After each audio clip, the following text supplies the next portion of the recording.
Breaking news coming in. The Supreme Court has issued a notice on the Delhi police plea challenging the bail to the three accused in the Delhi riots case. The Supreme Court has said that the High Court order cannot be used as a precedent and has agreed to discrepancies in order. The top court has now issued a notice in Delhi police's plea against the Delhi High Court order in the Delhi riots case registered against three, namely Asif Iqbal Tana, Devaganga Kalita and Natasha Narwal. Quickly bringing in Ananya, my colleague, who's joining us with more details. So the Supreme Court now has gone ahead and issued a notice as far as the Delhi police's plea is concerned. Ananya, please break down the details you're picking up.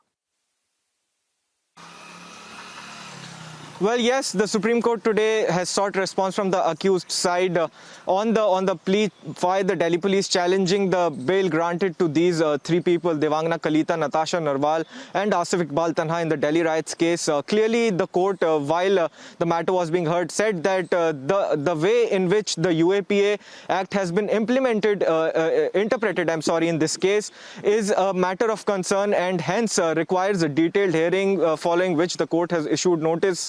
It is also said that this order shall not be used as a precedent to seek any kind of relief by any parties before any court.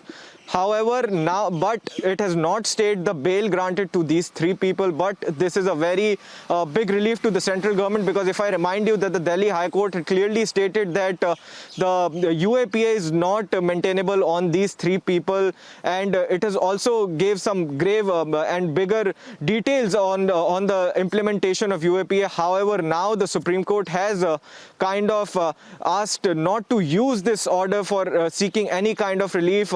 The Solicitor General clearly stated that the UAPA Act has been completely turned down and the whole implementation of this is against this Act.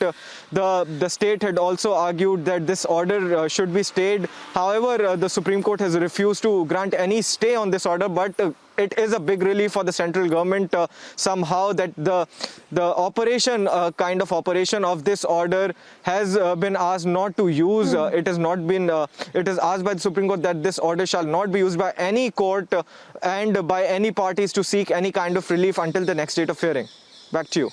Absolutely. So perhaps the key takeaway remains that though the Supreme Court has said that, the order certainly, the Delhi High Court order certainly has discrepancies, but it has said that in no way this affects the bail that has been granted to the three people. And at this stage, this order shall not be used as a precedent by any parties before any court. So that's the main takeaway there, Ananya. But as far as the Solicitor General's arguments are concerned, around UAPA being invoked, what more can you share on that front? Well, his Solicitor General clearly said that he went on to the observations given by the court, wherein it had said that the state has forgotten the difference between the right to protest and terrorist activities, to which the Solicitor General has his say that if somebody comes up and hurl bombs, would UAPA not be invoked on these people, even if they are protesting? The Solicitor also, in fact, ASG Aman Lekhi, Additional Solicitor General Aman Lekhi, also said that the UAPA, certain sections of the UAPA have been wrongly invoked, even when these were not argued before the court. Even then, such an observation has come in from the Delhi High Court.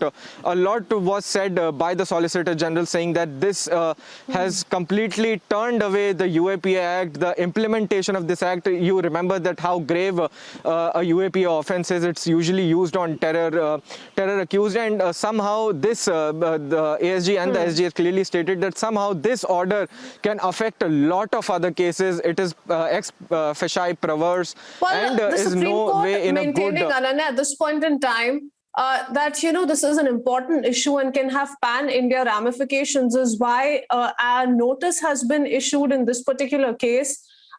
So the court will continue hearing all the parties. Let's see how this plays out. For the moment, thank you, Ananya.